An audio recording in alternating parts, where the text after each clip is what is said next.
दूसरी सच्चाई ये है कि मैं अभी भी बहुत हैंडसम हूं।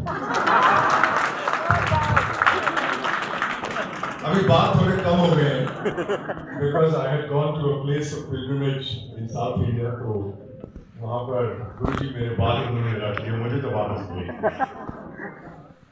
अब 5 मिनट के लिए आप लोग ध्यान दीजिए, ध्यान नहीं देंगे तो 50 मिनट सुनना पड़ेगा। हाल ही में आप जानते हैं दिल्ली में अभी G20 का सम्मेलन हुआ था, हम लोग सब इन्वॉल्व थे। लेह में भी एक मीटिंग हुई थी, तो 60 शहरों में हमने 240 मीटिंग की और शिखर सम्मेलन में सबने ये कहा कि G20 जो 20 सबसे बड़ी इकोनॉमीज हैं दुनिया की, जितने शिखर सम्मेलन समिट हुए हैं, this was by far the best आपके देश में। मैं 3 अफ्रीकी देशों में वहां के प्रधानमंत्रियों का विशेष सलाहकार हूं और वो मुझसे पूछते हैं कि भारत की कहानी क्या है, और मैं अब आपको बता देता हूं बहुत जल्दी हमारी कहानी क्या है। मेरा मैन्युफैक्चर इंडिया में 1951 में हुआ था और मैंने देखा है कठिनाई क्या होती है। 1965 में जब हमने जंग लड़ा था तो वर्षा नहीं हुई थी सर। लद्दाख से लेकर आप जानते हैं वाइस चांसलर साहब, साउथ तक हमारी धरती फटी हुई थी। उस समय हमारी प्राइम मिनिस्टर थी इंदिरा गांधी। क्या नाम था उनका? इंदिरा गांधी। तो अमेरिका गई अनाज मांगने और अमेरिकन सरकार, अमेरिकन न्यूज़पेपर कहते हैं गुरुजी भारत की प्रधानमंत्री भीख मांगने आई है। भारत के बारे में ऐसे नहीं बात करते। और वापस आके मिसेस गांधी अपने सेक्रेटरी से बोली, जो फॉरेन सर्विस में मेरे गुरु थे, कि अब हम भीख नहीं मांगेंगे। और वही देश जो हाथ फैलाता था आज दुनिया का 2nd largest producer of food grains. हमें यह भी कहा गया था कि मंडे को मत खाइए। Sons and daughters of India, 52 दिन 1966 में 52 दिन मैं भूखा सोया। भूख क्या होती है मुझसे पूछे। मैं भूखा सोया हूं। हमसे कहा गया था कि मंडे को मत खाइए। मेरे फादर तो डिक्टेटर थे फौज में। मेरी मां कहती थी बेटा दीपक कुछ खा ले। मेरे फादर कहते थे नहीं, ये देश से इतना प्यार करता है तो कहेगी भी तो नहीं खाएगा। मैंने नहीं खाया पूरा 1 साल। I did not eat. और तभी से गुरुजी मेरी ब्रेकफास्ट और लंच की आदत चली गई। I have only dinner. उसके बाद मैं देखता गया कि जब भी मेरी पहली पोस्टिंग फ्रांस में थी, कोई ना अर्थक्वेक आया था 76 में, आपको याद होगा। सारे गोरे लोग आ गए काम करने। कभी भी आपत्ति होती थी, विदेशी यहां पहुंच जा रहे, ये बेचारे भूखे भारतवासी, चलिए हम इनकी मदद करते हैं। फिर 2003 में हमने फैसला किया अब नहीं, अगर यही आते रहेंगे तो हम कब सीखेंगे। और 2003 से हम किसी से मदद नहीं लेते, बल्कि मदद 150 देशों को हम देते हैं। आपको पता है तुर्की में इस साल भूकंप आया, सबसे पहले कौन पहुंचा था? हम पहुंचे थे। G20 का समिट हुआ, मोरक्को में भयंकर भूकंप आया, सबसे पहले कौन पहुंचा था? भारत पहुंच गया था। जिसको जरूरत होती है वो कहता है कि हमने भारत से मदद मांगी।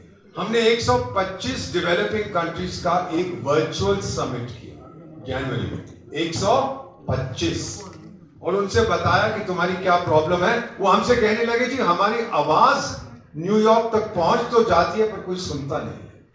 तो नरेंद्र मोदी ने कहा मैं आपका एम्बेसडर बनूंगा, मैं ये विश्वास दिलाता हूं आपकी आवाज सुनी जाएगी। तो मैं तो उस समिट में था, 125 लीडर्स ने नरेंद्र मोदी को कहा मिस्टर प्राइम मिनिस्टर, हमने भारत को चुना है एज आवर फ्रेंड। और मैंने जवाब दिया यही है राइट चॉइस बेबी। अगर आपने भारत को चुना है, we will never let you down. ये अब आपका नई हकीकत, नई सच्चाई है, किस तरह से हम आवाज उठाएं। G20 का सम्मेलन तो खत्म हो गया, लेकिन आप जानते हैं अगले महीने क्या होने वाला है? एक वर्चुअल मीटिंग होने वाली है जिसमें हम कहेंगे टाइगर लोग बताओ अभी तक आपने किया क्या है। एक चीज हमने की थी G20 में, विमेन लेड डेवलपमेंट। हमारी बेटियां यहां बैठी हैं, विमेन लेड डेवलपमेंट, याद है आपको? और फिर हमने क्या किया, कानून बना दिया फॉर विमेन्स एम्पावरमेंट। अब हम वही बताएंगे, देखो हमने ये कर दिया। फिर हमने बायोफ्यूल यूज के लिए, इकोनॉमिक इको फ्रेंडली यूसेज के लिए हमने बात की, बायोफ्यूल का हमने कानून बना दिया। फिर हमने बात की एनवायरमेंटल प्रोटेक्शन की, उसका हमने नया कानून बना दिया। तो जो कुछ वादा हमने किया हम उसको निभा रहे हैं, और अगले महीने नवंबर में जब हमको उसका देना पड़ेगा हिसाब, सबसे पहले हम खड़े हो। यहां तक इतना अच्छा आयोजन किया कि नेक्स्ट मीटिंग ब्राजील में होगी, तो वो हमसे कहने लगे कि हमसे ये तो नहीं होगा, आप हमें सिखाइए कैसे लगता। हमने कहा कि हम सिखाएंगे, बिल बाद में भेज देंगे, अभी हम अपने लोगों को भेजेंगे आपको सिखाने के लिए। फाइनली आपसे कुछ सवाल है और आप इसके बारे में रिफ्लेक्ट करिए। कौन सा देश है जो हर 2 सेकंड में एक टॉयलेट बनाता है? इंडिया। कौन सा देश है जो हर सेकंड में 2 बैंक अकाउंट खोलता है? कौन सा देश है जो हर रोज 50 करोड़ डिजिटल ट्रांजैक्शन करता है? कौन सा देश है जहां पर 120 करोड़ स्मार्टफोन है? कौन सा देश है जहां सबसे ज्यादा स्मार्ट वॉचेस हैं? आपका देश भारत है। कौन सा देश है जहां 50 करोड़ बैंक अकाउंट हैं और 55% हमारी बेटियों के हैं? इंडिया। तो जो कुछ हम कहते हैं ना, वो हम करते हैं, और जो हम करते हैं हम उसके बारे में कहते भी हैं। अफ्रीका में जिन 3 देशों में मैं काम करता हूं, सबसे बड़ी कमजोरी उनकी है lack of self confidence, self esteem, self reliance. जहां आत्मविश्वास नहीं है, आत्मसम्मान नहीं है, आत्मनिर्भरता नहीं है, बहुत मुश्किल है। अब वो हमारे पास है। आप क्या सोचते हैं, आप किसी से कम हैं?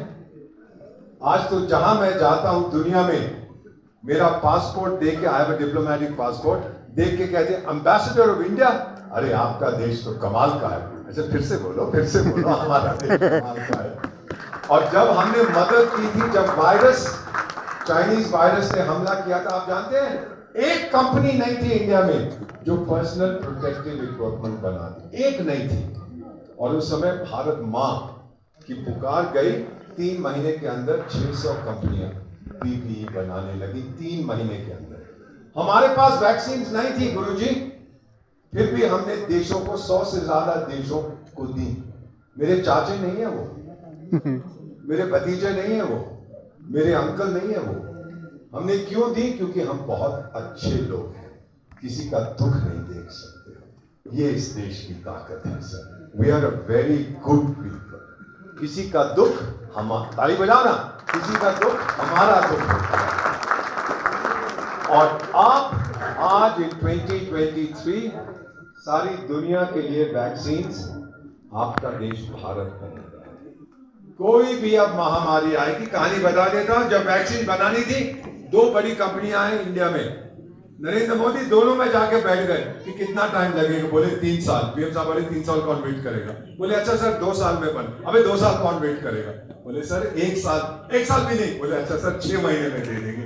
6 महीने में आपकी वैक्सीन आ गई। ये भारत की कहानी है। अमेरिका के एक राष्ट्रपति होते थे, नाम उनका आपने सुना होगा, मैकडोनाल्ड ट्रंप। क्या नाम?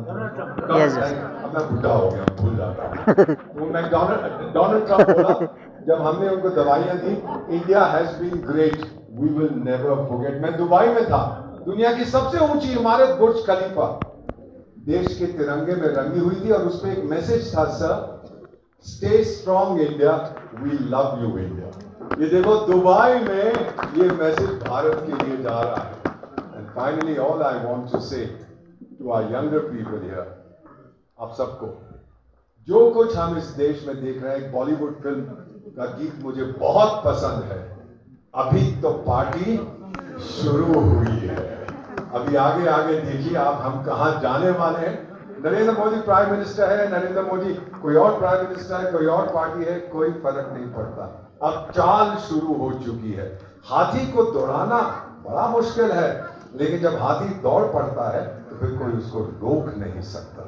और जो बच्चे बैठे हैं ना पीछे, स्कूल चिल्ड्रन, आपसे बस एक सवाल का मुझे जवाब दे दीजिए। मैं तो अपने सनसेट ईयर्स में हूं, मेरा सूरज जो है अब डूबेगा, आपका तो सूर्य उदय है। भारत को आगे कौन लेके जाएगा? आप लोग लेके जाएंगे कि नहीं? फिर से बोलो, मैंने नहीं सुना। अब मैंने सुन लिया, आपकी गूंज दिल्ली तक जाएगी। बेटा, हम लाए हैं तूफान से किश्ती निकाल के, इस देश को रखना मेरे बच्चों संभाल के। Thank you very much, thank you very much guruji, thank you for the honour of being your principal adviser. Thank you Guruji.